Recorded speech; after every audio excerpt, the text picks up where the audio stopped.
Hi friends, ये हमारा maths मंत्र चैनल। आज हम क्लास 12 फिजिक्स का दूसरा वीडियो लेकर के आए हैं। पहले वीडियो में हम कूलॉम्स लॉ के बारे में पढ़े थे, हमने इलेक्ट्रिक चार्ज की पूरी डीप स्टडी की थी। आज हम अपने टॉपिक को आगे ले जाएंगे और हम बात करेंगे Coulomb's law in vector form की। इसके अलावा हम बात करेंगे प्रिंसिपल ऑफ सुपरपोजिशन क्या होता है। तो पहले शुरुआत करते हैं Coulomb's law in vector form. पहले अब स्लाइड रिवीजन कर लेते हैं। कूलॉम्स लॉ था क्या? कूलॉम्स लॉ क्या था कि अगर दो चार्ज हैं आपके पास, एक चार्ज है प्लस Q1, अदर चार्ज है प्लस Q2, इनके बीच में जो डिस्टेंस है वो है R, तो किसी एक चार्ज में जो फोर्स लगती थी उसको आप रिप्रेजेंट करते थे K times Q1 Q2 upon R square, जहाँ पे K की value in general SI unit की बात करते हैं तो उसमें होती है 1/4πε0। ओवरऑल जो फॉर्मूला बन के आता है वो होता है आपका फोर्स का 1/4πε0 into Q1 Q2 upon R square.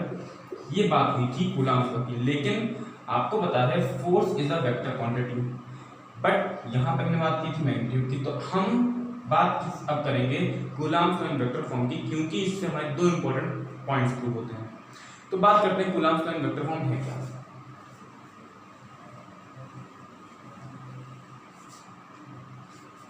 हमारे पास दो पॉइंट चार्जेस हैं, एक का मैग्नीट्यूड Q1, दूसरे का मैग्नीट्यूड Q2, उनके बीच में डिस्टेंस है उसको हम लिख लिए R। अब हमको मैग्नीट्यूड पता है, अगर हमको किसी भी वेक्टर को कंप्लीटली डिफाइन करना होता है तो हम क्या लिखते हैं, vector equal to magnitude into direction. आपने क्लास 11 में पढ़ा होगा, डायरेक्शन की बात हम करते हैं n cap, that is a unit vector. तो यहाँ यूनिट वेक्टर क्या होगा हम उसकी बात करते हैं। तो ये हमारे पास दो पॉइंट चार्ज है, उनके बीच की डिस्टेंस r है। पॉइंट चार्ज Q1 पे, क्योंकि दोनों पॉजिटिव चार्ज हैं, उनके बीच में फोर्स लगेगा और रिपल्सन लगेगी। तो अगर आप पॉइंट चार्ज 1 पर पॉइंट चार्ज 2 की वजह से जो फोर्स देखोगे उसको रिप्रेजेंट किया वेक्टर F12, तो वो लेफ्ट की तरफ होगी। इसी तरह अगर आप Q2 पे देखोगे तो वो हो जाएगी वेक्टर F21 जो कि राइट की तरफ होगी। अब आपने एक यूनिट वेक्टर बनाया R12 कैप, यानी कि पॉइंट चार्ज Q1 से पॉइंट चार्ज Q2 की तरफ पॉइंट करने वाला एक unit vector R12 cap. Similarly Q2 से Q1 जब बनाया उसका नाम हो जाएगा R21 कैप। तो जब हम लिखेंगे vector F12 that is the force on charge 1 due to charge 2, तो उसको हम लिखेंगे mod of vector 12 into F12 cap, that is the magnitude of force into its direction. तो मैग्नीट्यूड की बात करें तो मैग्नीट्यूड हमको पता है by Coulomb's law, this will equal to K Q1 Q2 upon R square into F12 cap. 12 cap क्या है? F12 कैप फोर्स की direction, force on charge 1 due to charge 2 की डायरेक्शन है वो लेफ्ट की तरफ है। क्या इस डायरेक्शन में बस कोई पॉइंट यूनिट वेक्टर है तो वो है वेक्टर R21, तो इसको हम लिख सकते हैं R21 कैप। यहाँ पे अगर हम लिखें वेक्टर F12, इसका फॉर्मूला ये आ गया।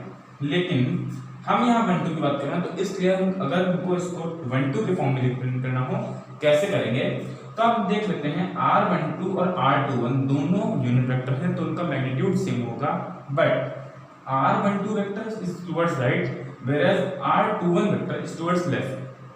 तो अगर हम vector law of addition follow करें तो दोनों का मैग्नीट्यूड सेम है, दोनों अपोजिट डायरेक्शन में है, तो दोनों का जो रिजल्टेंट आएगा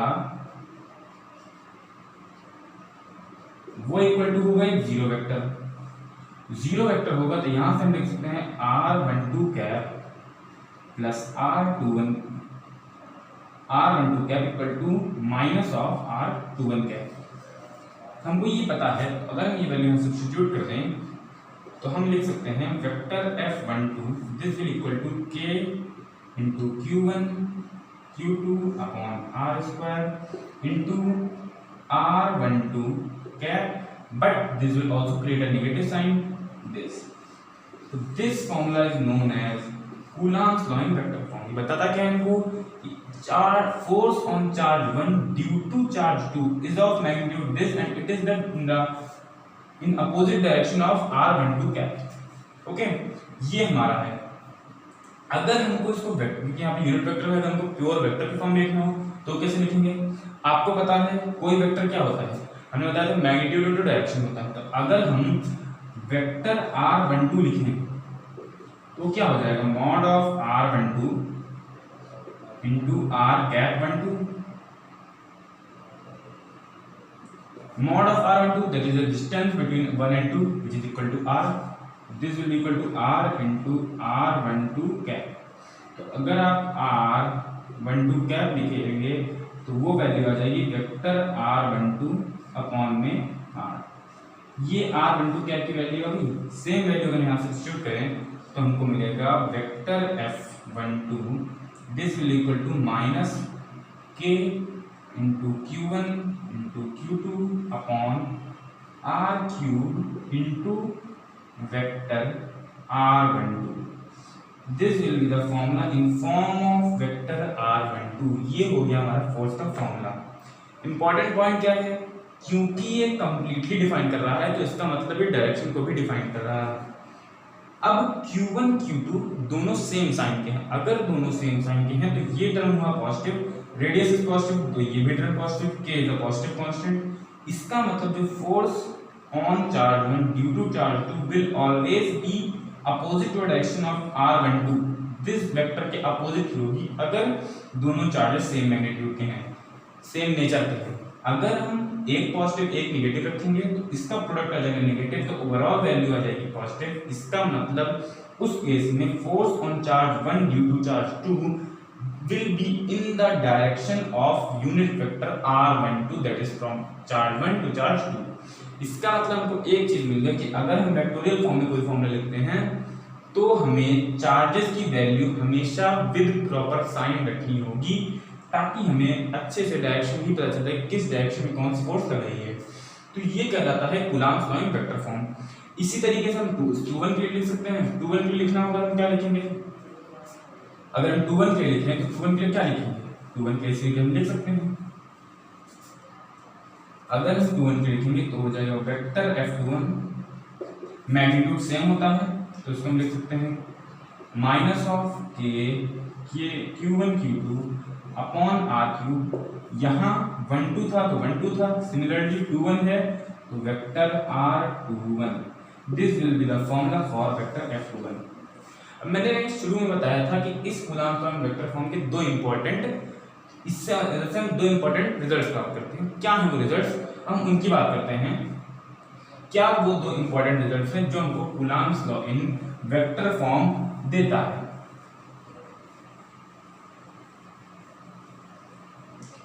तो हम देखते हैं क्या रिजल्ट्स। हमारे पास दो चार्जेस थे Q1 एंड Q2। इस तरफ फोर्स लग रही थी वेक्टर F12, इस तरफ फोर्स लग रही थी वेक्टर F21, बीच में डिस्टेंस थी r। तो हमारा फॉर्मूला जो आया था वो आया था vector F12 equal to k times Q1 Q2 upon r cube into vector r12 with a negative sign. इससे हमें क्या पता चल रहा है कि जो force on charge 1 due to charge 2 है वो हमेशा r12 वेक्टर जो है उसकी डायरेक्शन के अपोजिट डायरेक्शन में होगी। r12 वेक्टर क्या है? चार्ज q1 और चार्ज q2 को जोड़ने वाला vector from charge 1 to charge 2। यहां से हमको एक इंपॉर्टेंट कंक्लूजन ये मिलता है कि जो आपकी इलेक्ट्रिक फोर्स लगती है वो हमेशा दोनों चार्जेस को ज्वाइन करने वाली लाइन के अलोंग ही लगती है। क्योंकि अगर आप चार्ज यहाँ रखोगे तो फोर्स ऐसे लगेगी, नीचे रखोगे फोर्स ऐसे लगेगी। जो भी दोनों चार्जेस को ज्वाइन करने वाली लाइन है उसी के अलोंग या फिर उसके अपोजिट डायरेक्शन में हमेशा हमारी फोर्स लगती है। तो इस टाइप ऑफ फोर्स को बोलते हैं कि जो आपकी इलेक्ट्रिक फोर्स है ये है सेंट्रल फोर्स।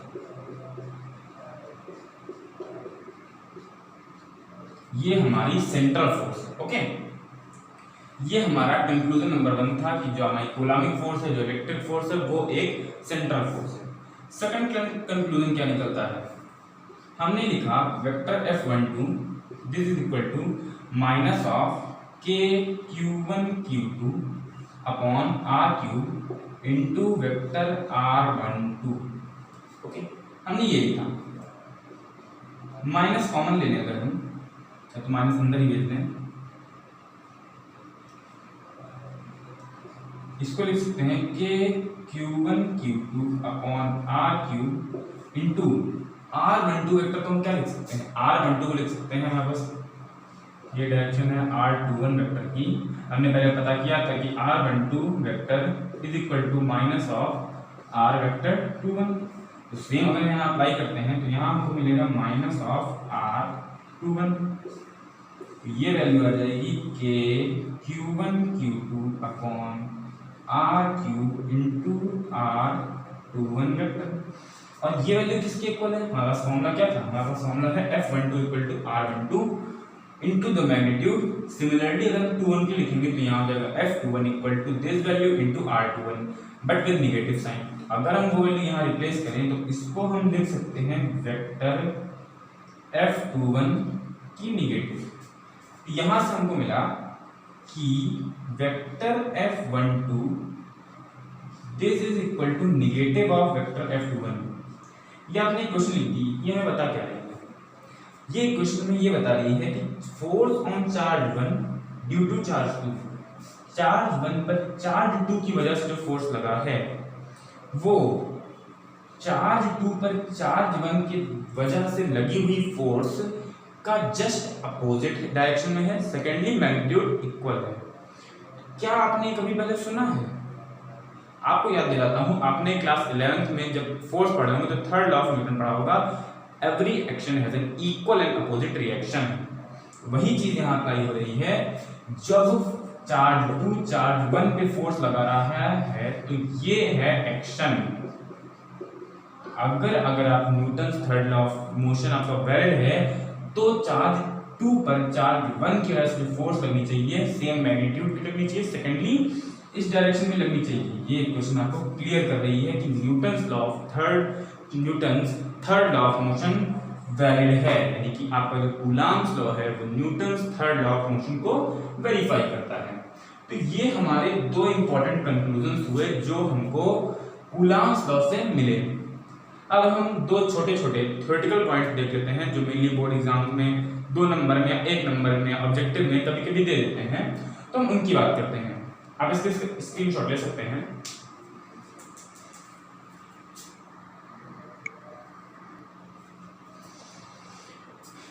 तो चलिए हम देखते हैं।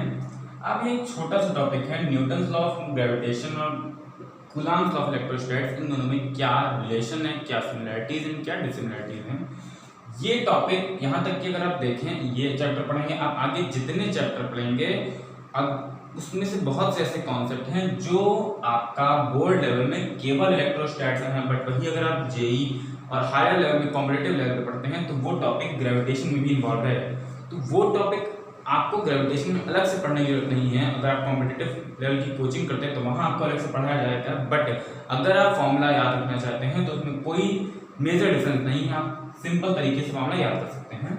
तो बात करते हैं हम न्यूटन्स लॉ ऑफ मोशन में, तो वहाँ हम लिखते हैं F equal to Gm1 into upon R²। जबकि कूलॉम्स लॉ की बात करें तो F equal to K Q1 Q2 upon R²। अगर आप देखें दोनों तो आपको एक चीज क्लियर है। क्या क्लियर है कि आपका जो कांस्टेंट K है वो इंटर कन्वर्टेबल है G में, चार्ज इंटर कन्वर्टेबल है मास में। अगर आपने ये दोनों चीज यूज कर दिए तो आप इलेक्ट्रोस्टैट से ग्रेविटेशन में आ जाते हैं। अब बात है दोनों में सिमिलरिटीज क्या है। पहली similarity inverse square law follow करते हैं।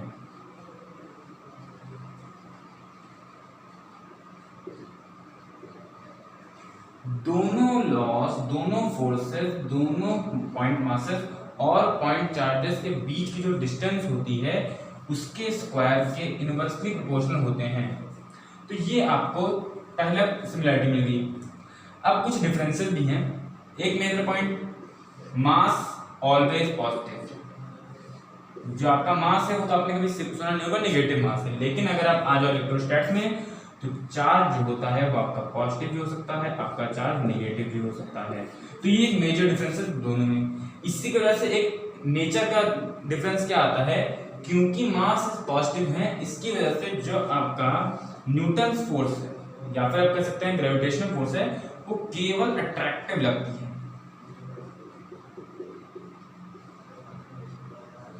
केवल अट्रैक्टिव है। जबकि अगर आप इसमें बात करें तो फोर्स आपकी अट्रैक्टिव और रिपल्सिव दोनों हो सकती है।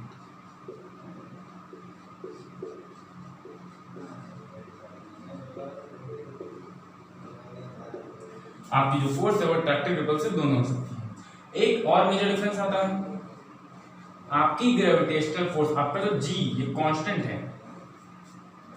अगर आप ग्रेविटेशन में बात करें तो जी एक यूनिवर्सल कांस्टेंट है। आप अर्थ पे जाएं, मार्स पे जाएं, किसी दूसरे ब्रह्मांड में जाएं, ये जी की वैल्यू कभी नहीं चेंज होगी। बट सेम अगर आप इलेक्ट्रोस्टैट्स में देखते हैं तो के मैंने आपको पिछली वीडियो में बताया था, दिस इज इक्वल टू 1/4πε0, जहां पे हम नॉट तभी लिखते हैं जब हम बात कर रहे हो एयर या फिर वैक्यूम की। अगर आपने चार्जेस को पानी में रख दिया है तो करस्पॉन्डिंगली यहाँ पे एक कांस्टेंट आ जाता है जिसे बोलते हैं डाइलेक्ट्रिक कांस्टेंट, जिसकी value medium to medium vary करती है। आपका पानी के लिए इसकी वैल्यू 80 होती है, आप चाहे तो नोट कर सकते हैं। पानी के लिए डाइलेक्ट्रिक कांस्टेंट की वैल्यू 80 होती है। और एक इंपॉर्टेंट पॉइंट कि जो आपका डाइलेक्ट्रिक कांस्टेंट होता है वो हमेशा 1 से बड़ा होता है। ये हम तब प्रूव करेंगे जब हम कैपेसिटेंस पढ़ेंगे, तो वहां पे ये चीज प्रूफ हो जाएगी। तो ये छोटे छोटे पॉइंट्स हैं जो आपको न्यूटन्स लॉ ऑफ ग्रेविटेशन और कूलम्ब्स लॉ ऑफ इलेक्ट्रोस्टैट दोनों में सिमिलैरिटीज बताते हैं, दोनों में क्या डिफरेंस हैं। ये कभी कभार बोर्ड्स में 1 नंबर या फिर 2 नंबर में या ऑब्जेक्टिव फॉर्म में मिल जाएगा आपको क्वेश्चन। अब कूलम्ब्स लॉ में और न्यूटन्स लॉ में सिमिलैरिटी पढ़ने के बाद एक और छोटा सा कॉन्सेप्ट आता है कॉन्टिन्यूअस चार्ज डिस्ट्रीब्यूशन का, उसको भी देख लेते हैं। फिर इसके बाद हम पढ़ेंगे प्रिंसिपल ऑफ सुपरपोजिशन, जो इस चैप्टर का लास्ट टॉपिक होगा। इसके बाद हम अगले वीडियो में, बाकी बचे टाइम में इस वीडियो में केवल अच्छे न्यूमेरिकल लगाएंगे जिससे आपकी प्रैक्टिस बन जाए। तो एक छोटा सा कॉन्सेप्ट आता है continuous charge distribution.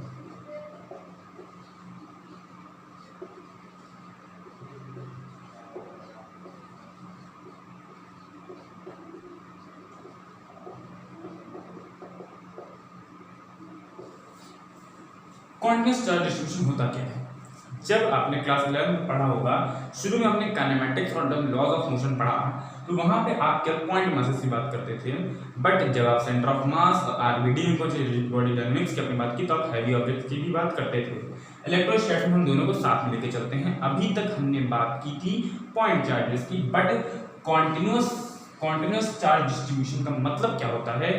Continuous charge distribution मतलब आपके पास कोई रॉड है, जैसे पूरी रॉड पॉजिटिवली चार्ज है, ये होगा कॉन्टिन्यूअस। लेकिन अगर आपके पास एक गोला है जिसमें आपने अंदर 10 चार्ज रख दी हैं, तो इसे बोलते हैं डिस्क्रीट चार्ज डिस्ट्रीब्यूशन।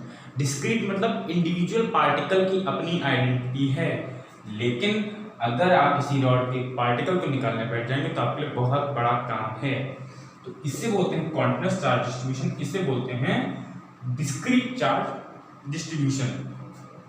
तो आपके पास जब कॉन्टिन्यूअस चार्ज डिस्ट्रीब्यूशन था, तब तो आपने इंडिविजुअली किसी एक दो तरह की फोर्स निकालनी है, आपने डायरेक्ट निकाली। बट बाय द वे, मान लीजिए आपसे कोई कहता है आपके पास एक लंबी सी रॉड है जिसके ऊपर पॉजिटिव चार्ज है और एक पॉइंट चार्ज है Q, उनके बीच में फोर्स निकालनी है, तब क्या करेंगे? तब आपके लिए ये चीज दिक्कत पैदा करेगी। तो इसके लिए हम कॉन्टिन्यूअस चार्ज डिस्ट्रीब्यूशन की वजह से जो फोर्स लगती है उसकी बात करेंगे। ये टॉपिक इस टाइप के सिस्टम के लिए इलेक्ट्रिक फील्ड का प्रूफ और उससे रिलेटेड क्वेश्चंस तो आपके बोर्ड सिलेबस में है, बट ऐसे चार्जेस की वजह से किसी पॉइंट चार्ज या फिर ऐसे दो सिस्टम के बीच में जो फोर्स लगती है उसके रिलेटेड टॉपिक्स बोर्ड्स में इन जनरल नहीं आते हैं। ये मेनली आपके जेई और बिटसेट के पेपर में ज़्यादातर आते हैं। तो अब जब इनकी बात करेंगे तो इसके लिए बस 3 छोटे छोटे टर्म्स आते हैं, उनकी बात कर लेते हैं। जैसे आपने पढ़ा था रिजिड बॉडी डायनामिक्स में, सेम चीज़ यहाँ पे 3 टर्म्स आते हैं। आपको पता है डायमेंशंस 3 होती हैं, वैसे ही 3 टर्म्स आते हैं। पहला आता है linear charge density,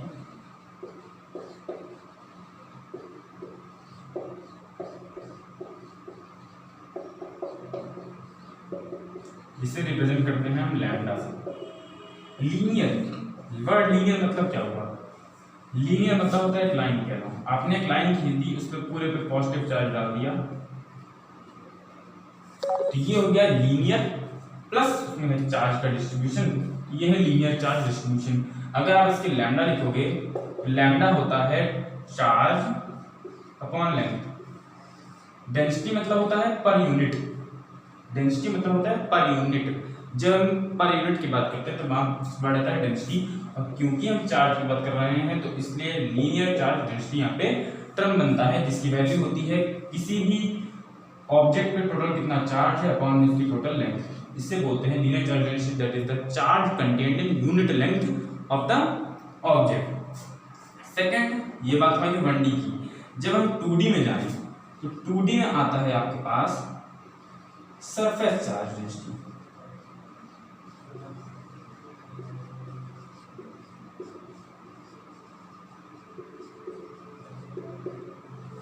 surface charge density क्या होती है? इससे रिप्रेजेंट करते हैं सिग्मा से। मान लीजिए आपके पास कोई पैरेललोग्राम शीट है, कोई भी नॉर्मल शीट है, मेटल शीट है, जिसके ऊपर पूरा आपने पॉजिटिव चार्ज भर दिया है। तो क्योंकि इस बार आपने चार्ज इंस्टेड ऑफ 1D अपने 2D फिगर में भरा है, इसलिए यहाँ पे बात आती है सरफेस की। इलेक्ट्रोस्टैटिक्स पढ़ रहे हैं, इसलिए चार्ज डेंसिटी सेम चीज, यूनिट थिंग, यूनिट सब्सटेंस की बात होती है, तुम्हारी डेंसिटी आती है।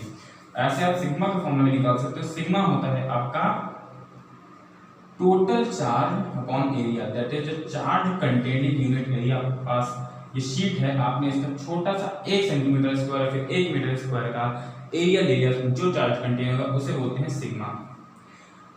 लास्ट आता है 3D की जब बात करते हैं, जिससे बोलते हैं वॉल्यूम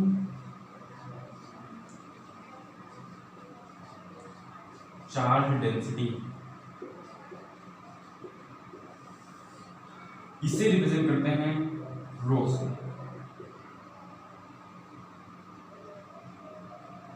ये आ गया रो। इस केस में क्या है, आपके पास मान लीजिए कोई बॉल है, आपके पास सॉलिड या फिर हॉलो कैसी भी एक बॉल है, आपने उसमें पूरा पॉजिटिव चार्ज भर दिया। आपके पास एक सॉलिड बॉल है, उसको आपने पूरा पॉजिटिव चार्ज से भर दिया, तो उस केस में जो डेंसिटी आती है उसे बोलते हैं वॉल्यूम चार्ज डेंसिटी। क्यों? क्योंकि इस बार आपने जो चार्ज भरा है वो एरिया में ना होकर के वॉल्यूम में भर दिया है, पूरे वॉल्यूम को कंटेन करा दिया चार्ज से। तो सेम यहाँ पे डेफिनेशन आती है, rho equal to charge contained in unit volume, charge contained in unit volume, Q upon V। तो ये हो गया आपका वॉल्यूम चार्ज डेंसिटी। 3 प्रकार की डेंसिटी हुई, linear charge density, surface charge density, volume charge density. ये 1D की बात है, 2D की बात है, 3D की बात है। अब इंपॉर्टेंट छोटी सी चीज आती है कि अब हम आपने बता तो दिया कि डेंसिटी ऐसे आप निकाल लोगे, लेकिन डेंसिटी निकाल के हम करेंगे क्या, क्या यूज है इस डेंसिटी का? तो यूज आता है जब आप निकालते हो किसी ऐसे अरेंजमेंट की वजह से किसी पॉइंट चार्ज में क्या फोर्स लग रहा है, तो उसके सिंपल सा फॉर्मूला कोई नहीं है, वो उसमें आपका जब 12th क्लास में आपके जब मैथ्स में आप जब इंटीग्रेशन पढ़ोगे तो उसमें थोड़ी सी हेल्पफुल चीज है। इसलिए यही रीजन है कि आपका बोर्ड्स में इसका यूज ज़्यादा नहीं होता है, क्योंकि कभी कभी आपको बहुत कॉम्प्लेक्स क्वेश्चन दे देते हैं तो उसमें आपको इंटीग्रेशन नहीं आएगा तो दिक्कत हो जाएगी, इसलिए बात वहाँ पर नहीं होती है। लेकिन अगर आप जेईई के स्टूडेंट हैं तो आपके लिए इंपॉर्टेंट है। तो बात क्या होती है, चाहे जैसा सिस्टम हो, मान लिया कि ये सिस्टम ले लिया और हमारे पास एक पॉइंट चार्ज क्यू है, तो हम क्या करेंगे, हम करते क्या हैं, ये जो हमारी रॉड है इसका एक छोटा सा सेक्शन लेते हैं। छोटा सा सेक्शन जैसे हमने यहाँ पे एल लेंथ के लिए थे वैसा नहीं लेंगे, हम यहाँ पे बहुत छोटी अमाउंट, जैसे कि आप जब एक्सेलरेशन पढ़ते हो तो उसको क्या लिखते हो, उसको आप लिखते हो delta we upon delta T. वैसे ही यहाँ पे हम डेल्टा एल अमाउंट लेते हैं लेंथ का, but this delta L also approaches to 0। जब आपने क्लास 11th में लास्ट चैप्टर पढ़ा होगा लिमिट, तो वहाँ आपको इस साइन का मतलब पता चलता है कि जब कोई वैल्यू बहुत छोटी होती है उसको हम लिख देते हैं टेंडिंग टू 0। तो जब डेल्टा एल 0 की तरफ टेंड करता है तो इसे हम लिख देते हैं डेल्टा एल की जगह पे DL, small D small L. तो हम क्या करते हैं, इस रॉड का एक छोटा सा DL सेगमेंट लेते हैं और हम लेट करते हैं इस छोटे से सेगमेंट पे D Q amount of charge है, इस छोटे से सेगमेंट पे D Q amount of charge है। तो अब हमारे पास क्या हुआ, जब हम डी क्यू को अज्यूम करते हैं तब ये d q as a point charge tube होता है। तो आप इनके बीच में फोर्स निकालते हैं, इनके बीच में जब फोर्स निकालेंगे तो आप क्या लिखेंगे, उस केस में क्योंकि चार्ज छोटा है तो जो फोर्स आएगी वो भी बहुत छोटी होगी, तो जो फोर्स आएगी वो आ जाएगी k q upon r square into d q. आप क्या लिखते हो, k into q one q two upon r square, इसको आप क्यू वन लेट कर लीजिए, तो आपको मिलेगा के क्यू वन क्यू टू है आपका d q upon r square. ये वैल्यू हो गई उस छोटे से सेगमेंट की वजह से इस पॉइंट चार्ज पे फोर्स लग रहा है वो छोटी सी फोर्स। तो ये आपने छोटे सेगमेंट की वजह से आपने निकाल लिया, तो आप इस पूरी वैल्यू को इंटीग्रेट कर देंगे तब आपको ओवरऑल वैल्यू मिल जाएगी फोर्स की, तो वो हो जाएगी इंटीग्रेशन ओवर डी एफ, यानी कि k q one upon r square, q k constant है क्यू वन कांस्टेंट है, इसको लिखोगे आप k q one into d q upon r square, ये आपकी ओवरऑल फोर्स आएगी। तो ये छोटा सा कॉन्सेप्ट आया है कि जब आपका जो चार्ज सिस्टम है वो डिस्क्रीट ना होकर के कॉन्टिन्यूस सिस्टम है तब हम फोर्स कैसे निकालेंगे। हम अगले लेक्चर में इसमें एक दो क्वेश्चंस भी कराएंगे, बट उसके लिए आपको बेसिक इंफॉर्मेशन इंटीग्रेशन की आपको क्लास 11 में बताई गई होगी। जब आपने न्यू इक्वेशंस ऑफ मोशन के डेरिवेशन किए होंगे तो दो छोटे फॉर्मूले बताए गए होंगे, उन्हीं फॉर्मूले का यूज करते हुए हम अगली क्लास में 2-3 क्वेश्चन छोटे से कॉन्सेप्ट पे बताएंगे। तो ये सब आप नोट कर लीजिए, इसमें कोई इंपॉर्टेंट चीज़ नहीं है बहुत ज़्यादा, बट ये अगर आपको नहीं पता तो फर्दर जब आप आगे पढ़ेंगे इलेक्ट्रिक फील्ड और गॉस का पढ़ेंगे तब आपको इनमें अगर आपको पास इनकी इंफॉर्मेशन नहीं है तो आपको सफिशिएंट प्रॉब्लम आने वाली है। तो इसलिए आप इनको नोट कर लीजिए और अच्छे से याद कर लीजिए। अब स्क्रीनशॉट लीजिए।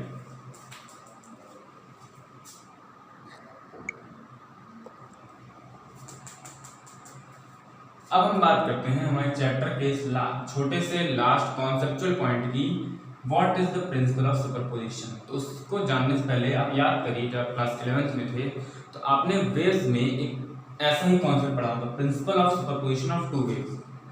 वो कॉन्सेप्ट क्या कहता है, वो कहता था कि अगर कोई एक मीडियम है, दो वेव्स उससे ट्रैवल कर रही हैं, तो वो दो वेव्स एक दूसरे के इंडिपेंडेंटली ट्रैवल करती हैं। ऐसे ट्रैवल करती हैं जैसे किसी एक वेव को पता ही नहीं है कि इस मीडियम में कोई और वेव भी ट्रैवल कर रही है। सेम कॉन्सेप्ट यहाँ अप्लाई होता है, principle of superposition in electric force. क्या होता है, मान लीजिए आपके पास कोई सिस्टम है,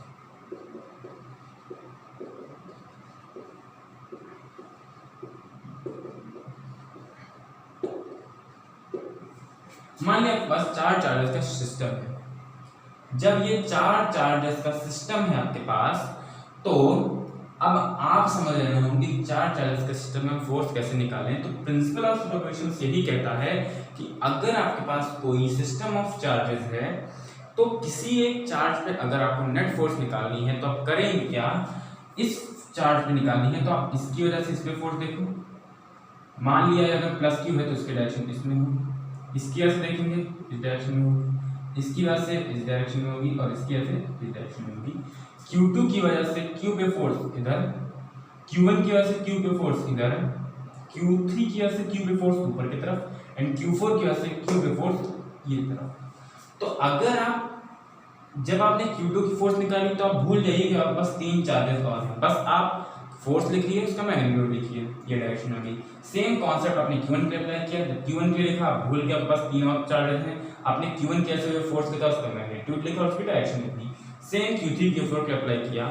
तो ये लॉ कहता है कि अगर इंटरैक्टिंग सिस्टम ऑफ चार्जेस है, इंटरैक्टिंग मतलब charges can interact to each other, तो वो एक दूसरे पर फोर्स लगा सकते हैं। ऐसा सिस्टम है, ऐसा नहीं कि आपने 2 चार्जेस के बीच में दीवार डाल दी, उनके बीच में फोर्स लगाने का कोई चांस ही नहीं है। तो इंटरैक्टिंग सिस्टम होना चाहिए। तो उस केस में किसी एक चार्ज पे नेट फोर्स होता है, वो उस चार्ज पे जितने डिफरेंट चार्जेस हैं उन सब की वजह से लगी हुई फोर्सेस के वेक्टर सम के इक्वल होता है। आपको पता है force is a vector quantity, तो आप उसको अलजेब्रिकली नहीं ऐड कर सकते। तो इसके लिए प्रिंसिपल ऑफ सुपरपोजिशन आपको तरीका देता है। तरीका क्या देता है कि आपके पास चार ऐसे आपके पास n है, n चार्जेस हैं, किसी एक चार्ज q पे आपको फोर्स निकालना है, तो आप उस q चार्ज पर इंडिविजुअल q1 q2 q3 इन चार्जेस के वैसे फोर्सेस निकालें विद फिक्स डायरेक्शन, उन सब का वेक्टर फैमिली में आपको रिक्वायर्ड फोर्स मिल जाएगी।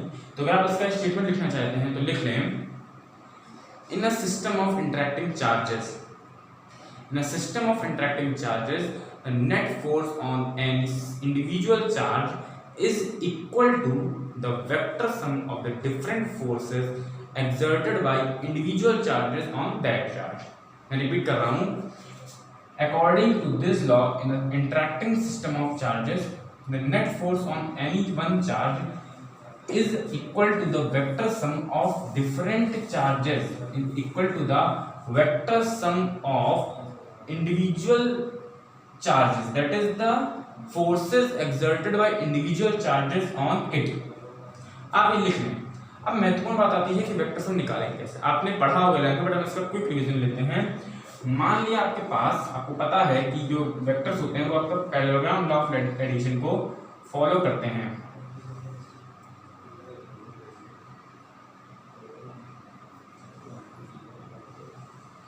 मान लीजिए आपके पास एक वेक्टर P है, आपके पास एक वेक्टर Q है। मान लीजिए क्योंकि आपको वेक्टर की पर्टिकुलर डायरेक्शन है, इनके बीच में एंगल समथिंग अल्फा है, तो आपको इनका रिजल्टेंट निकालना है।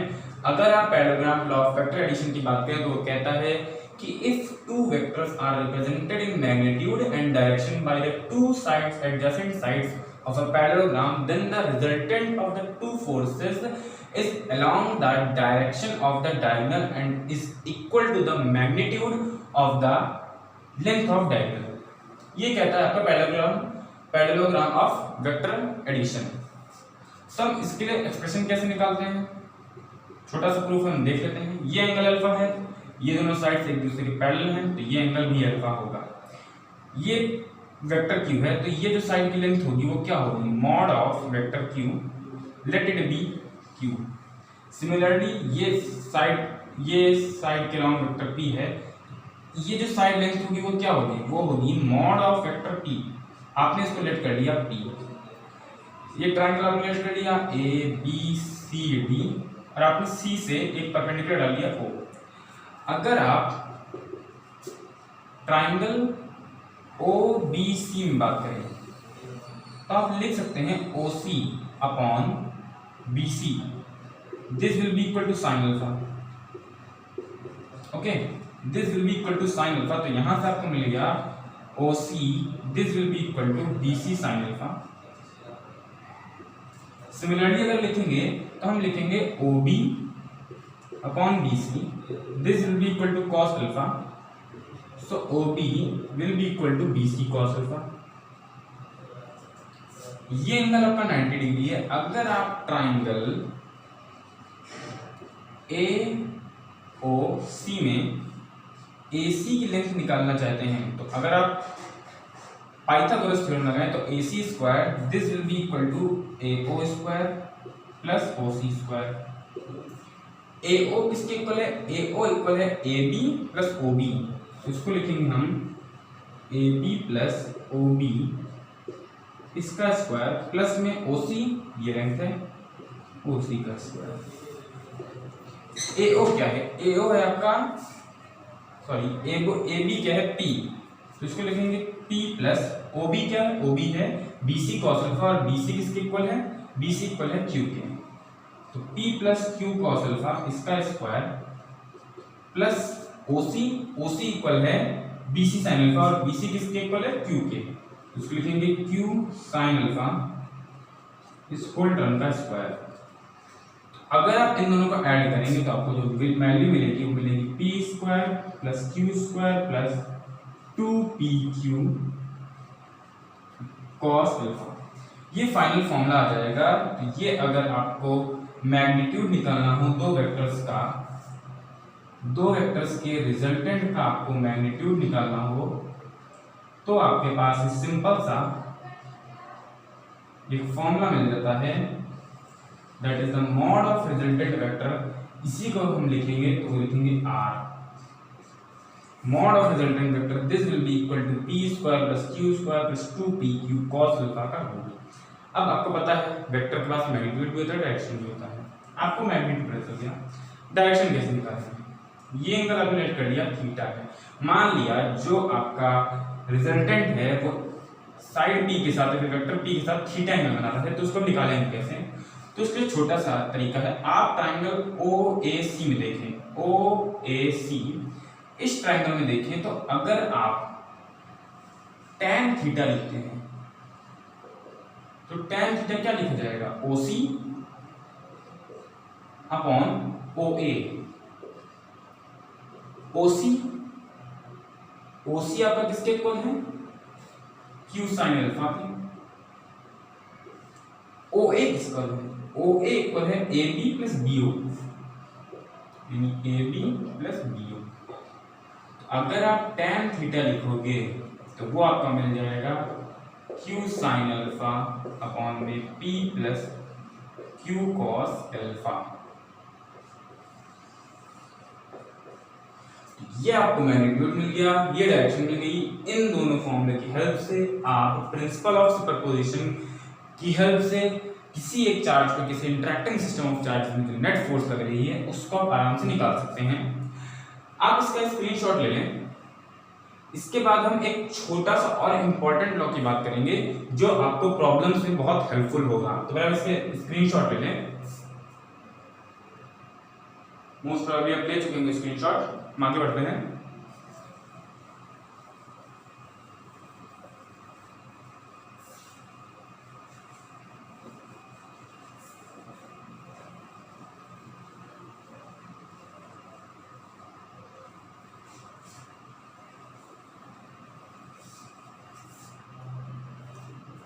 अब एक छोटा सा आता है triangle law of vector addition.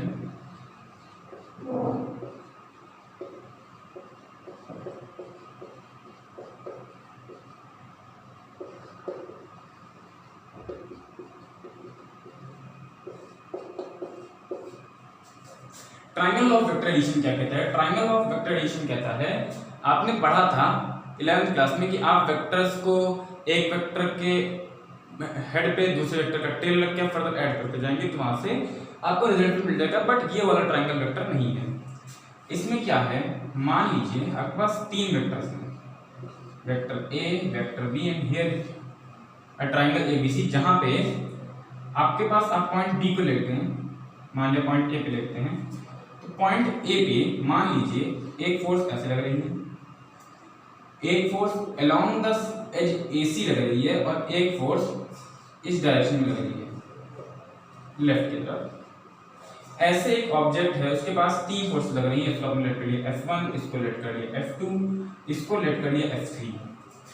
Triangle of vector addition क्या कहता है कि जो साइड F1 के पैरेलल जो साइड है, अगर आप उसका रिलेशन किसी भी पर्टिकुलर फोर्स और उसके पैरेलल जो साइड है उसकी लेंथ, किसी फोर्स का मैग्नीट्यूड और उसके पैरेलल जो साइड है उसकी लेंथ का जो रेशियो होता है वो कांस्टेंट होता है।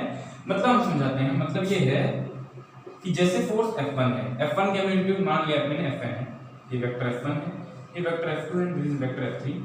वेक्टर F1 का मैग्नीट्यूड मैंने मान लिया F1 है, F1 के पैरेलल कौन सी फोर्स है आपकी BC है, F1 upon BC। Secondly F2 this is vector F2, vector F2 का मैग्नीट्यूड मैंने मान लिया F2 अपॉन F2 के अलोंग साइड कौन सी है आपकी AC, F2 upon AC। Thirdly F3 किसके पैरेलल है, AB के, F3 अपॉन AB। ये इससे बोलते हैं हम triangle law of vector addition. आप सोच रहे होंगे कोई नया फॉर्मूला है, कोई नया फॉर्मूला नहीं है, बट ये एक सिंप्लीफाइड वे में लिखा और मैं बताता हूं कैसे नया फॉर्मूला नहीं है। थीटा, लेकिन इसमें कंडीशन क्या लगती है, ये फॉर्मूला तभी वैलिड है जब आपका पार्टिकल इक्विलिब्रियम में हो। अगर आपका पार्टिकल इक्विलिब्रियम में नहीं है तब ये फॉर्मूला वैलिड नहीं है। तो हम आप सोचेंगे इक्विलिब्रियम क्या है, हम आगे बात करेंगे क्या होता है इक्विलिब्रियम, उसकी पूरी कहानी पढ़ेंगे। आपने क्लास 11th में पढ़ा होगा वर्क के बारे में, बट एक बार क्विक रिवीजन उसका भी कर लेंगे। तो अगर बॉडी इक्विलिब्रियम में है, ऐसे फोर्सेस लग रही हैं, तो इसे बोलते हैं triangle law of vector addition, जो हमेशा फॉलो होता है। अभी आया कहां से, इसका छोटा सा रिकैप देख लेते हैं। आपके पास तीन फोर्सेस हैं, F3, F1 and here is F2। This is the angle theta. तो अगर आप लिखेंगे F2 का कॉस कंपोनेंट, इधर वाला कंपोनेंट, अगर बॉडी इक्विलिब्रियम में है तो इसके मतलब नेट फोर्स 0 है। F2 cos theta, this will be equal to F3 and F2 sin theta, F2 sin theta, this will be equal to F3। आपके पास दो इक्वेशंस आ गई, आप दोनों को डिवाइड कर दीजिए। F2 खत्म, आपको मिल जाएगा cot theta, this will be equal to F3 upon F1। cot theta क्या है, आप ट्रायंगल लिखेंगे base upon perpendicular, this is equal to AB upon BC, this is equal to F3 upon F1। यहां से आप क्या लिख सकते हैं, यहां से आप लिख सकते हैं F3 upon AB equal to F1 upon BC। ये आया, यही मैंने ऊपर लिखा था, F3 upon AB equal to F1 upon BC। यानी ये कोई अलग से लॉ नहीं है, बट उसी लॉ का एक सिंप्लीफाइड वर्जन है जो आपने triangle law of vector addition class 7 में पढ़ा था। बट ये कंडीशन तभी होल्ड करती है जब आपका पार्टिकल इक्विलिब्रियम में हो। तो ये बात हुई triangle law of vector addition की। आप इसका स्क्रीनशॉट ले लें। इसके बाद जो हमने parallelogram law of vector addition पढ़ाया था, उसकी हम छोटे छोटे कुछ इंपॉर्टेंट केसेस होते हैं जो आपके इन जनरल यूज आएंगे, उनकी बात करेंगे। अब इसका स्क्रीनशॉट ले लें। तो चलिए शुरू करते हैं आगे का पार्ट। हमने जो लॉ ऑफ वेक्टर एडिशन पढ़ा है, उसकी हम दो तीन इंपॉर्टेंट केसेस लेते हैं। पहला केस आता है, हमने वहां पे क्या किया था, एक ऐसे फिगर बनाया था, इधर था वेक्टर P, इधर था वेक्टर Q। पहले हम ले रहे हैं vector P and vector P is parallel to vector Q, यानी कि इसी डायरेक्शन में वेक्टर P है और इसी डायरेक्शन में वेक्टर Q है। तो इसका मतलब क्या हुआ, theta is equal to 0 degree. अगर थीटा 0 डिग्री है तो आप फॉर्मूला लगाएंगे R equal to root over P square plus Q square plus 2PQ cos theta होता है। थीटा इज 0 तो cos theta is 1, so value आएगी 2PQ। तो अगर आप मॉड ऑफ वेक्टर R देखें तो this will be equal to mod of P plus Q। ये आपका फॉर्मूला आ गया अगर आपके वेक्टर्स पैरेलल हैं। ये आपको मोस्ट ऑफनली यूज होगा, बहुत बार आप यूज करेंगे। तो आप जितनी देर ये करेंगे उससे अच्छा अगर आप डायरेक्टली ये फॉर्मूला यूज करेंगे तो आपके बहुत काम आएगा। ये बात हुई जब दोनों वेक्टर्स पैरेलल थे। सेकंड केस आ गया, vector P and vector Q are anti parallel.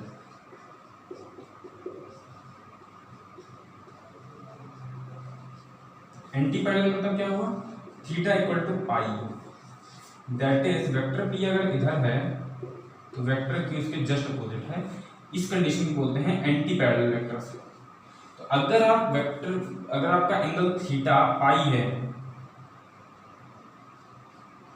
अगर आपका एंगल पाई है, तो अगर आप रिजल्टेंट फॉर्मूला देखें P square plus Q square plus 2PQ cos theta है पाई, cos पाई की वैल्यू है -1, तो फॉर्मूला बन जाएगा P square plus Q square minus का 2PQ, this is equal to P minus Q का होल स्क्वायर। तो जो वैल्यू आ जाएगी वो इक्वल टू हो जाएगी R equal to P minus Q। इसका मॉड लगाते हैं, मॉड इसलिए लगाते हैं क्योंकि जो आपका मैग्नीट्यूड है वो निगेटिव नहीं हो सकता।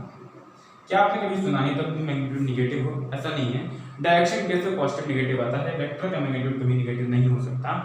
इसलिए हम यहाँ पे मॉड लगाते हैं। मॉड मतलब क्या हुआ, क्योंकि हमको पता नहीं है P बड़ा है कि Q बड़ा है, तो जो भी वैल्यू बड़ी होगी उसमें से छोटी को घटा के हम पॉजिटिव साइन लेंगे।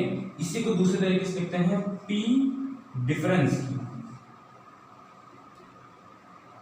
P डिफरेंस की, क्योंकि हमको अगर पता नहीं है P और Q में से कौन सा बड़ा है तो हम बड़ी वैल्यू में से छोटी वैल्यू निकालेंगे ताकि हमेशा पॉजिटिव आए। ये सेकंड केस था when vector P and Q are anti parallel. Third case आता है आपका vector P is perpendicular to vector Q। तो इस केस में क्या होगा, theta will be equal to pi by 2। अगर थीटा π/2 होगा तो इसका मतलब cos theta will be equal to 0। तो अगर आप फॉर्मूला देखो तो यहाँ जो टर्म 2pq cos थीटा होता है वो 0 हो जाएगा। जो रिजल्टेंट फोर्स आ जाएगी this will be equal to √p² plus q²। ये थर्ड केस हो गया। अब एक लास्ट इंपॉर्टेंट केस आता है जो सबसे ज्यादा बार यूज होगा। इसका कम यूज होगा यूज, बट उतना नहीं होगा जितना मैं चौथे जो केस बताने जा रहा हूं उसका होगा। तो वो केस आता है when mod of vector p is equal to mod of vector q। जब वेक्टर p और वेक्टर q का मॉड सेम है, दोनों फोर्सेस का डायरेक्शन कुछ भी उनके मैग्नीट्यूड सेम है, तो इस केस में क्या लिखेंगे r इक्वल टू, मान लिया तो समथिंग मैंने लेट कर दिया p इनके मॉड की वैल्यू है। तो फॉर्मूला होता है p² + q² + 2pq cos alpha और cos थीटा। तो p², q का मॉड भी p है तो वो भी हो जाएगा p² प्लस का 2p इंटू q की वैल्यू क्या है p, q का मॉड है p इंटू cos थीटा। तो this will be equal to √2p² plus का 2p² cos थीटा। तो ये हो जाएगा √2p² into 1 plus cos theta. और आपको पता है 1 प्लस cos थीटा किसके इक्वल होता है, 1 प्लस cos थीटा इक्वल होता है 2 cos² थीटा/2 के। यहाँ से आएगा 2 cos² थीटा/2, 2 से मल्टीप्लाई हो जाएगा 4 cos² थीटा/2 इंटू p²। तो जो वैल्यू आ जाएगी वो हो जाएगी √4p² cos² थीटा/2। जो रिजल्टेंट आ जाएगा वो हो जाएगा 2p cos थीटा/2। ये रिजल्टेंट फोर्स का फॉर्मूला है। ये बहुत बार आपको यूज होने वाला है। जब हम कल क्वेश्चन लगाएंगे तो आपको पता चलेगा ये फॉर्मूला आपका जो triangle law of vector addition है या फिर parallelogram law of vector addition से कितना ज्यादा इंपॉर्टेंट यूज है। तो ये 3-4 इंपॉर्टेंट केसेस हो गए जो हम यूज करेंगे जब हम वेक्टर लॉ ऑफ एडिशन का यूज करेंगे और क्वेश्चंस लगाएंगे। तो ये 3-4 केस हो गए। अब एक लास्ट छोटा सा केस आता है जो मैंने अभी बात की थी, इक्विलिब्रियम क्या होता है उसकी बात करेंगे। अब इसका स्क्रीनशॉट ले लें।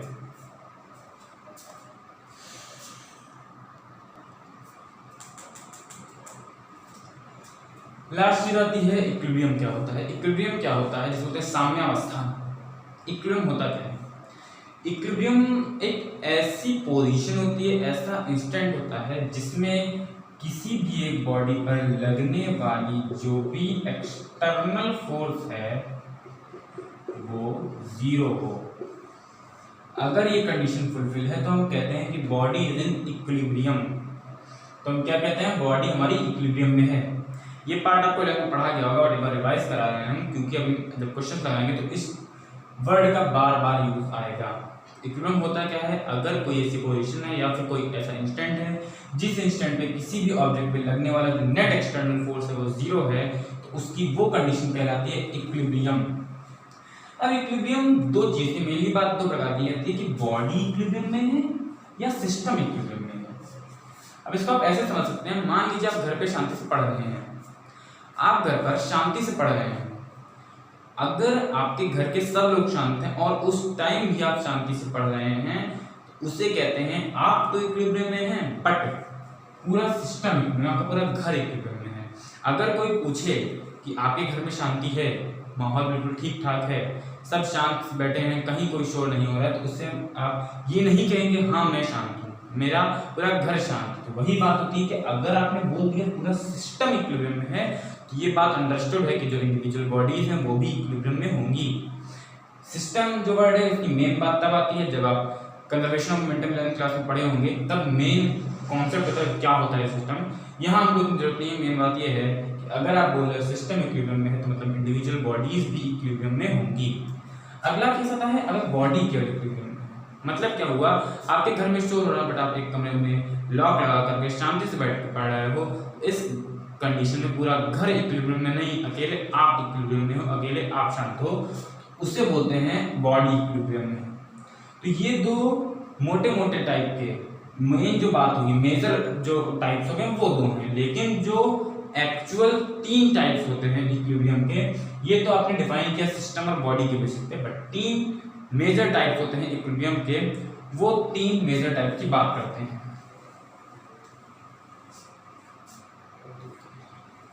क्या है वो 3 पार्ट?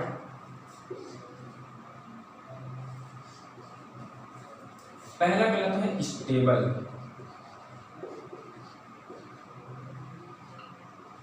स्टेबल इक्विलिब्रियम, दूसरा अनस्टेबल इक्विलिब्रियम,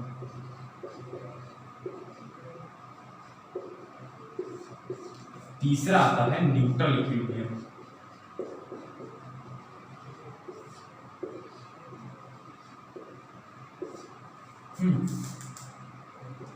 तीन प्रकार के इक्विलिब्रियम है, स्टेबल, अनस्टेबल, न्यूट्रल। समझने के लिए एग्जांपल एक ही लेंगे हम। आपके पास मान लीजिए रॉड है। अगर एक रॉड है, आपने उस रॉड को टॉप मोस्ट पॉइंट, ग्रेविटी के इफेक्ट में रखी है रॉड, आपने इसके टॉप मोस्ट पॉइंट पे एक कील ठोकर के उसको फिक्स कर दिया। आपकी बॉडी रेस्ट पे है, इसका मतलब बॉडी को एक्सटर्नल फोर्स नहीं लगी, जो भी लग रही है सब बैलेंस फोर्स है। आपने क्या किया, इस रॉड को हल्का सा शिफ्ट किया।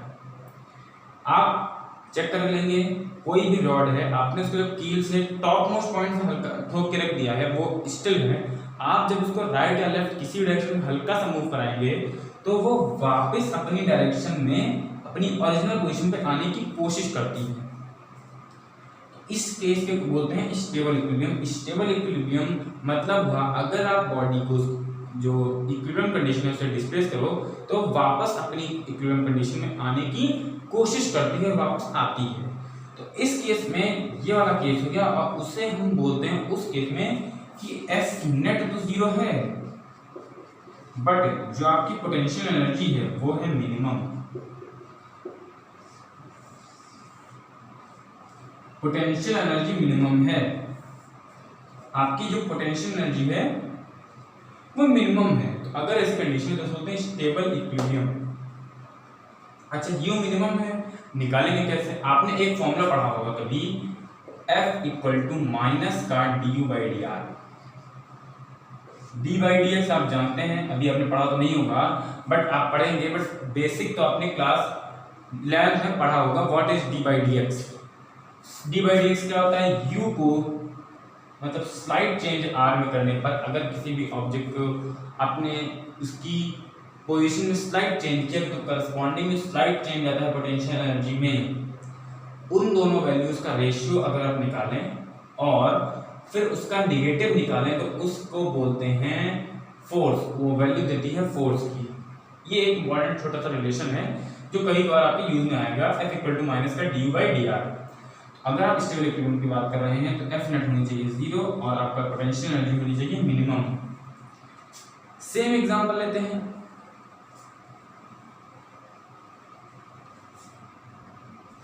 सेम रॉड है आपके पास, बट इस बार आपने क्या किया, उस रॉड को बॉटम मोस्ट पॉइंट के अबाउट आपने खींच ठोक दिया, ऐसे सीधे सीधे खड़ी रख दिया। इस केस में क्या होगा, अगर आप हल्की सी इसको ऐसे शिफ्ट करोगे तो आपकी रॉड पूरी पूरी घूम जाएगी। फोर्स तो यहाँ पे भी 0 थी, इससे पहले के केस में भी 0 थी। अंतर क्या था, जब आपने इससे पहले वाली को अपनी पोजीशन से शिफ्ट किया तो वापस अपनी पोजीशन पे आई। बट अनस्टेबल इक्विलिब्रियम के केस में ऐसा नहीं होता है। इस केस में जब आप शिफ्ट करोगे तो बॉडी कंटिन्यूअसली मूव कर दी जाएगी, वापस अपनी पोजीशन पे नहीं आएगी। तो इस केस में क्या होता है, एफ नेट जो है आपका नेट एक्सटर्नल फोर्स है वो तो 0 होता है, बट पोटेंशियल एनर्जी इस केस में होती है मैक्सिमम। जो पोटेंशियल एनर्जी होती है वो होती है मैक्सिमम। उस केस में कैसा अनस्टेबल इक्विलिब्रियम। लास्ट केस आपने क्या किया, सेम रॉड के बिल्कुल बीचों बीच पॉइंट, जो बीच वाला पॉइंट है उस पे आपने हिंज कर दिया। तो अब इस केस में अगर आप इसको घुमाओगे तो ऐसे घूम के फिर वापस आएगी, घूमती रहेगी, पहले अपना चक्कर पूरा करेगी फिर वापस आएगी। तो इस केस को बोलते हैं न्यूट्रल इक्विलिब्रियम। कंडीशन यहाँ भी वही है कि एफ नेट तो 0 होती है, बट इस केस में यू ना तो मिनिमम और ना ही मैक्सिमम, यानी कि आपकी पोटेंशियल एनर्जी है ना तो मिनिमम है ना तो मैक्सिमम है। तो उस केस को बोलते हैं न्यूट्रल इक्विलिब्रियम। ये 3 टाइप के इक्विलिब्रियम हुए। अब कोई पूछ सकता है कि इन दोनों में क्या डिफरेंस है, आपने दोनों को शिफ्ट किया तो दोनों ही मूव कर रहे हैं, इन दोनों में अंतर क्या है? तो अंतर ये है कि जब आपने इसको मूव किया तो ये कभी भी अपनी ओरिजिनल पोजीशन पे नहीं आएगी। अपने इसको ऐसे रखे, आपने मान लिया आपने कुछ लगा दिया, आपने हल्का सा डिस्प्लेस कर वापस नीचे घूम जाएगा, ये वापस अपनी पोजीशन पे नहीं आएगा। लेकिन इसमें आपसे क्या किया, आपने रॉड को ऐसे रखा है, बीच से बिल्कुल नीचे किया है, तो अगर आप सफिशिएंट फोर्स दो तो ये घूम के वापस अपनी पोजीशन पे आ सकता है। बट जब आपने बॉटम मोस्ट पॉइंट पे किया है तो वहां पे हाईली अनस्टेबल एक पोटेंशियल एनर्जी मैक्सिमम है, तो जब आप घुमाओगे पूरा नीचे आ जाएगा, वापस अपनी इस वाली पोजीशन पे नहीं आएगा। तो ये सब कॉन्सेप्ट थे जो हमको इलेक्ट्रिक फोर्स चैप्टर में जब न्यूमेरिकल्स लगाएंगे उनमें हेल्प देंगे। अब इसके बाद हम 2-3 छोटे-छोटे इजी क्वेश्चंस करते हैं, फिर इसके बाद जो अच्छे क्वेश्चन होंगे उनको हम अपने नेक्स्ट वीडियो में कंप्लीट करेंगे। आप इसका स्क्रीनशॉट ले लें तब तक।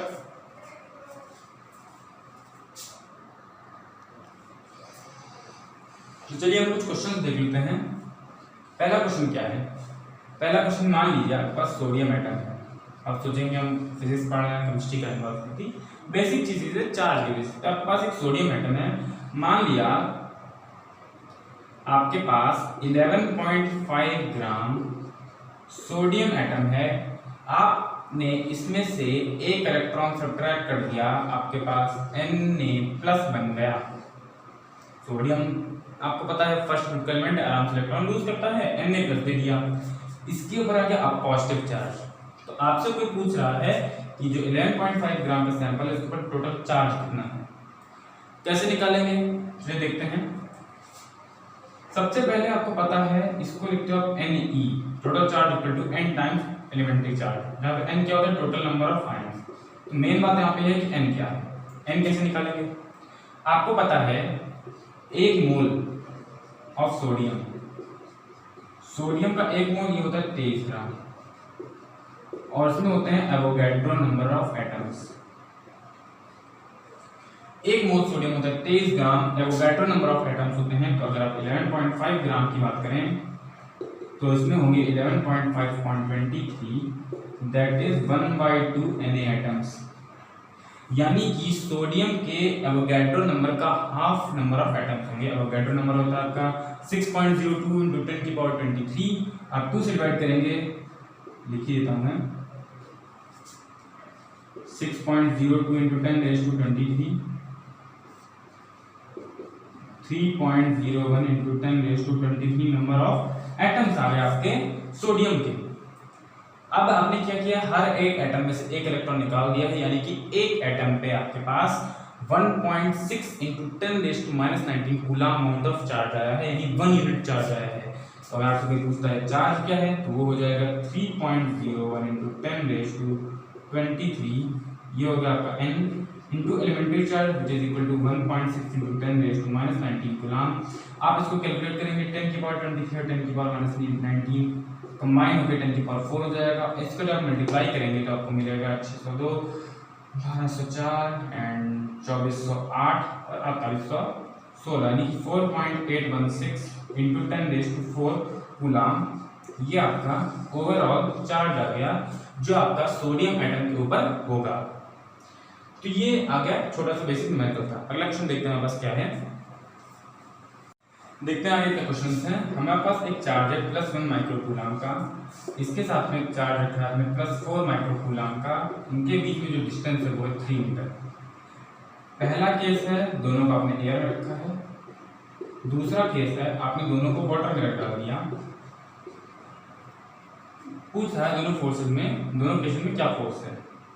तो अगर आप पहले केस में देखें, F will be equal to 1/4 pi ε0 into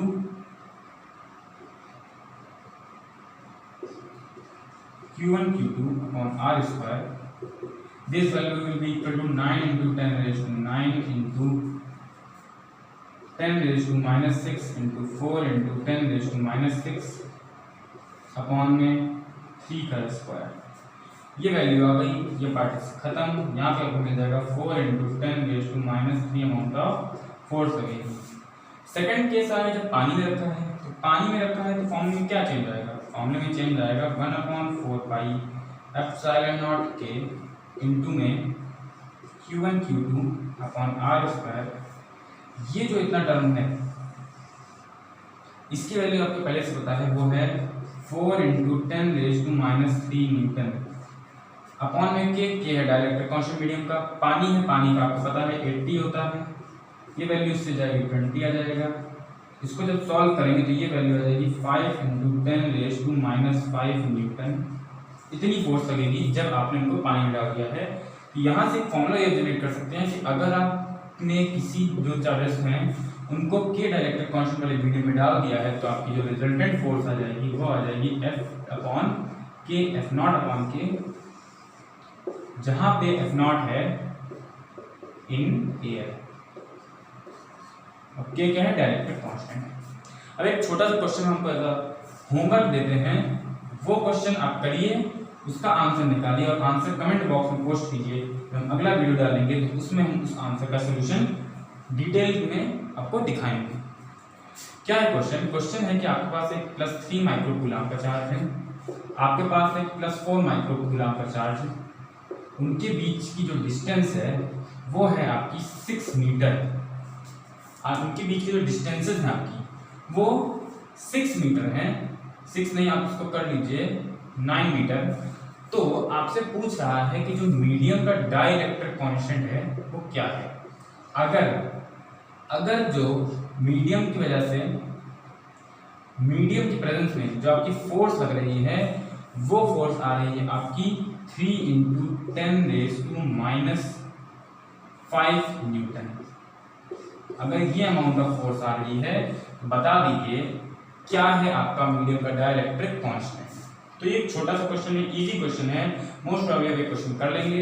इसका आंसर, एक क्वेश्चन को करें, आंसर आप कमेंट बॉक्स में हमें लिख कर दें ताकि जब हम अगला वीडियो बनाएं तो इस क्वेश्चन का सलूशन आपको डिटेल में बता सकें। तो आज का हमारा वीडियो यहीं तक था। आप इस वीडियो को पूरा देखें, अगर वीडियो अच्छा लगे तो इसे शेयर करें, लाइक करें। नीचे आपको इस चैनल में कुछ अच्छा लगता है या कुछ बुरी चीज़ लगती है तो आप नीचे कमेंट बॉक्स में लिखें। आप चैनल को सब्सक्राइब करें और बेल आइकन को दबा दें जिससे आने वाले वीडियोस जो हैं उनका नोटिफिकेशन आपको मिल सके। इसके अलावा इस वीडियो को अपने दोस्तों में ज़्यादा से ज़्यादा शेयर करें क्योंकि आपको पता है लॉकडाउन का टाइम चल रहा है, स्कूल कॉलेज बंद हैं, इसलिए उनका भी पढ़ाई का लॉस ना हो, इसलिए हमारे इस इनिशिएटिव को और ज़्यादा फेमस करें और ज़्यादा लोगों तक पहुँचाएँ जिससे लोगों का नुकसान ना हो। तो ठीक है, थैंक यू।